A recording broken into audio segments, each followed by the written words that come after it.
You know, if you ask me what my clamping nightmare is, usually a chair is at the top of that list.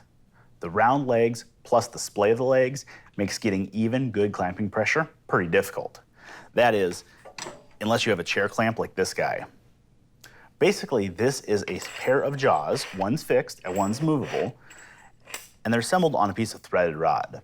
And there's a speed nut here that allows you to quickly release tension and move the jaws where you need them without having to thread it the whole way.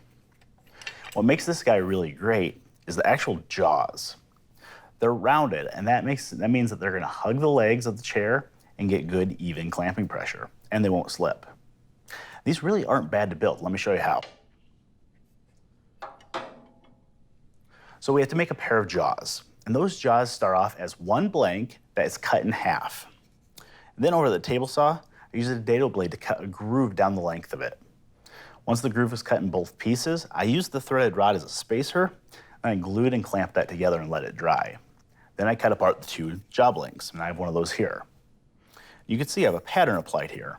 The plans come with a pattern, and whenever the plans come with a pattern, I usually print it off and use it because it's a whole lot easier.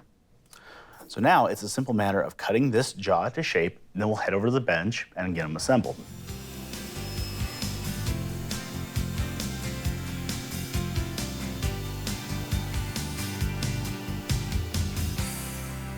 So after you have your jaws cut out with the bandsaw, you have a little bit more work to do. The first thing you're gonna wanna do is clean up that inside radius. And I did that at the drill press with the drum sander. Then you're gonna take a trip over to the router table. What we're gonna do at the router table is route a radius around the whole perimeter of the clamp with a couple of exclusions. The first is gonna be on the end where the rod hole comes through the clamp head. You don't wanna leave that square. And to do that, I just left a mark on there and plunged it into the bit, but I didn't go past the mark. And I did that on the opposite side as well. And then the stem of the clamp, you're gonna wanna leave those square as well. Now this is just so the washer has a good area to ride on. Now the round over is pretty important. It's not just decorative. For a chair clamp, because the legs are splayed, the pressure points are in the corners of the jaws. But by rounding those over, we eliminate those, so it's not gonna dent up your leg. So how does one of these clamps go together? Let me show you. So first thing you're gonna wanna do is to put a washer and a nut on the end of your threaded rod. Then your first jaw slides on. Then you're gonna wanna cap that with another washer and a nut, so that guy's fixed.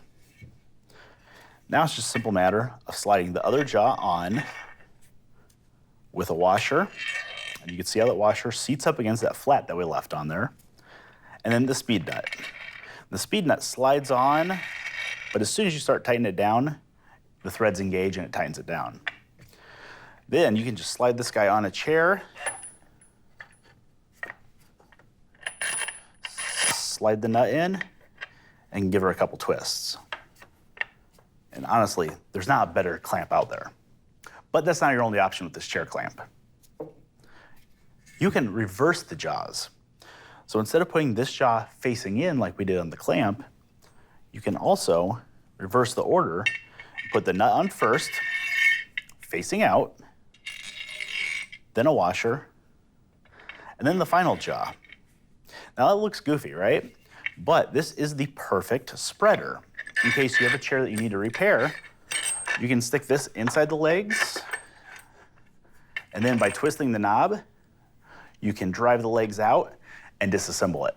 For something that's usually a clamping headache, a simple clamp like this that you can build in, honestly, a couple of minutes is the perfect solution. Thanks for watching. If you enjoyed that video tip, be sure to subscribe to the Woodsmith Shop channel. Now, every week we're adding great woodworking tips and woodworking videos. All you have to do is hit the bell to be notified.